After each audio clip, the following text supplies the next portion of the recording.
house smelled of lavender and dust, a scent that Elias associated with waiting.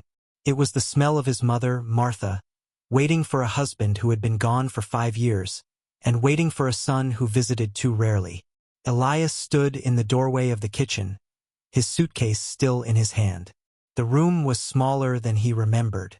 The yellow linoleum was peeling at the corners, and the clock on the wall ticked with a heavy, deliberate slowness. "Mom?" he called out.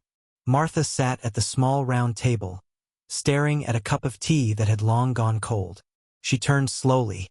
Her eyes, once the sharp, commanding blue of a stormy sea, were now cloudy, like glass washed too many times. "Arthur?"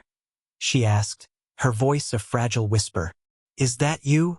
Elias felt the familiar sting behind his nose, the ache that had lived in his chest since the doctor called it progressive decline.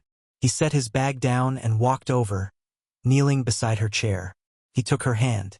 It was paper-thin, the veins mapping a history of hard work and worry. "No, Mom. It's Elias. Your son." Martha blinked. She looked at his hand, then his face. A flicker of confusion passed, followed by a polite, hollow smile. "Elias. He's at school. He'll be hungry soon." Elias swallowed the correction. He had learned this dance. To argue was to cause pain. "Yeah, Mom. He's hungry. I'm going to make him something." He stood up and opened the refrigerator. It was sparse. Milk, butter, a jar of pickles. But in the pantry on the top shelf sat the box.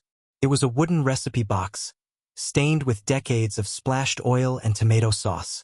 Elias pulled it down. The cards inside were soft as fabric. Some were in his mother's looping cursive, others in his father's blocky, impatient print. Asterisk Sunday gravy. Apple crisp. The bread Arthur loved. Asterisk. Elias chose the gravy. It was the anchor of their family. For 30 years, every Sunday, the house had smelled of garlic, basil, and slow simmering beef. It was the smell of safety. He began to chop onions. His knife skills were rusty. He worked for spreadsheets and deadlines now, not kitchens. The rhythm was off. "You're cutting them too thick," a voice said. Elias jumped. Martha was standing behind him. She hadn't made a sound. She reached out, her hand hovering over the cutting board. "Mom, you should sit down. The flavor doesn't come out if they're thick," she insisted, her voice gaining a sudden, sharp edge. She picked up the knife. For a second, Elias feared she would cut herself. But her grip tightened, and the muscle memory of 40,000 meals took over. She diced the onion with a rapid, confident chop chop chop. Then she stopped. She looked at the knife, then at her hand, as if they belonged to someone else.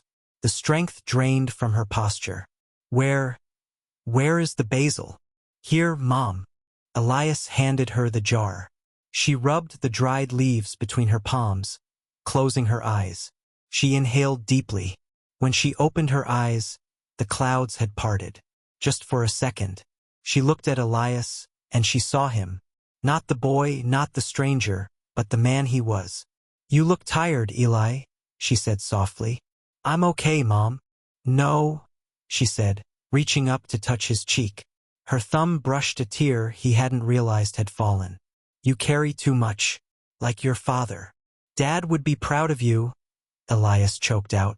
Martha's expression crumpled. "Arthur. He's in the sauce, Mom. Remember? He always said the secret was the wine." A small smile touched her lips. He was a liar. The secret was the patience.